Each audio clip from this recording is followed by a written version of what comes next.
So you've done it. You've built the beast. All the components are in, everything's connected, and your brand new PC is sitting there ready to go. But right now, it's just a beautiful box of parts.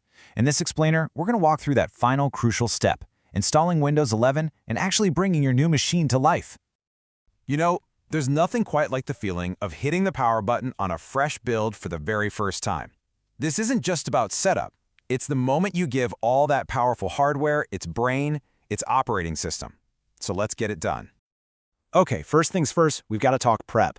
Before we even think about turning on the new PC, we need to get our one and only tool for this job ready. And luckily, it's super simple. And here it is. This little thing is the key to this whole operation. You're going to need a bootable Windows 11 USB drive. Think of it like a digital key that's holding the entire operating system, just waiting to unlock your hardware and copy itself over to your new machine.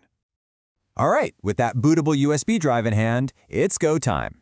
We're finally ready to interact with the new PC.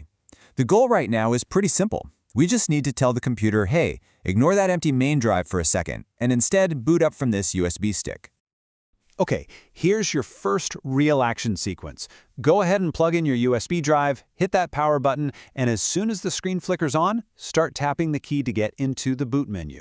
Now this could be F12, F1, or the delete key. It really depends on your motherboard. Once you're in that menu, you'll see a list. Just find your USB drive, select it, hit enter, and the Windows installation will kick off.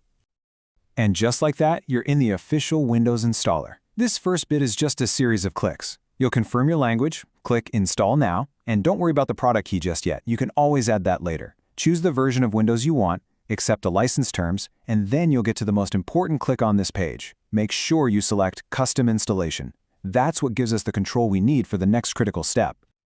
All right, this next part is called partitioning. And I know, it sounds a little technical, but the idea behind it is incredibly simple. Right now, your new SSD is just a big, empty, blank slate. We just need to create an organized little space on it where Windows is going to live. So before we click anything else, let's just quickly nail down what that word even means. The installer wants us to create a partition. So what are we actually doing? The best way to think about it is like this. Your new drive is one giant, empty warehouse. Creating a partition is like building some walls inside that warehouse. We're creating one dedicated room just for the operating system, which keeps it nice and tidy, and separate from all the other rooms where you'll eventually store your games, photos, and files. Okay, let's put it into practice. On the screen, you'll see your drive listed as unallocated space. Click New, and then pick a size. I think around 250 gigabytes is a great place to start. It gives Windows plenty of room to breathe. Now you'll see that Windows creates a few other tiny little partitions on its own. That's totally normal. Don't worry about them. Just make sure your main big partition is the one that's selected and then hit Next.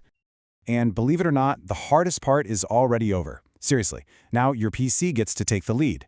For this next phase, our job is basically just to hang back and wait while the system does all the heavy lifting.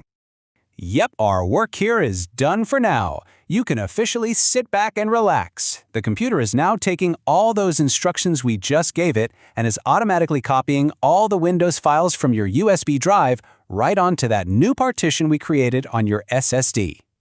And the best part? You're not going to be waiting for long. If you're installing on a modern SSD, this whole automated process is incredibly quick, usually just about 10 to 15 minutes. It's a massive improvement from the old days of hard drives, that's for sure. Oh, and one very important heads up. Your PC is going to restart a couple of times during this process. Don't panic. This is a completely normal part of the installation. It's just Windows applying updates and figuring out all of your new hardware for the first time. Just let it do its thing. Okay, once all the restarts are done, you are on the home stretch. We're now moving into the final configuration stage, where you get to personalize the setup and make it your own. We're so close now. These next few screens are just some basic regional settings. You'll just need to confirm your country, your keyboard layout, and then you can probably just click Skip when it asks if you want to add a second one. Easy stuff. Now here's a really useful pro tip. If you'd rather have a traditional offline user account instead of linking your PC to an online Microsoft account, here's the trick. At this step, just click I don't have internet. It will then give you the option to continue with limited setup, and that's the magic button that lets you create a simple local profile. And now you get to set up your user profile. Just type in whatever username you want to use. On the next screen, you can add a password for a little extra security, or you can just leave it blank and click Next to log in automatically every time. The very last thing you have to do is just scroll through the privacy settings.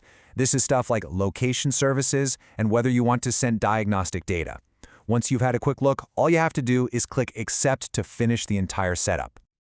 And with that one final click, the whole installation journey is over. All the steps are done, and your PC is now a fully functional machine ready for action. And there it is. After a short little welcome animation, you will land on a perfectly clean, fresh Windows 11 desktop. So congratulations! The core installation is officially complete, and your PC is up and running. So where do you go from here? Well, your very first job should be to install all the necessary drivers, especially for your graphics card, to make sure all your hardware is running at its absolute best. After that, it's the fun part. You can start installing your favorite web browser, all your apps, and of course, your games. That fresh desktop is a blank canvas. It's ready for your work, it's ready for your creativity, it's ready for your entertainment. The only question left to ask is, what are you going to do first?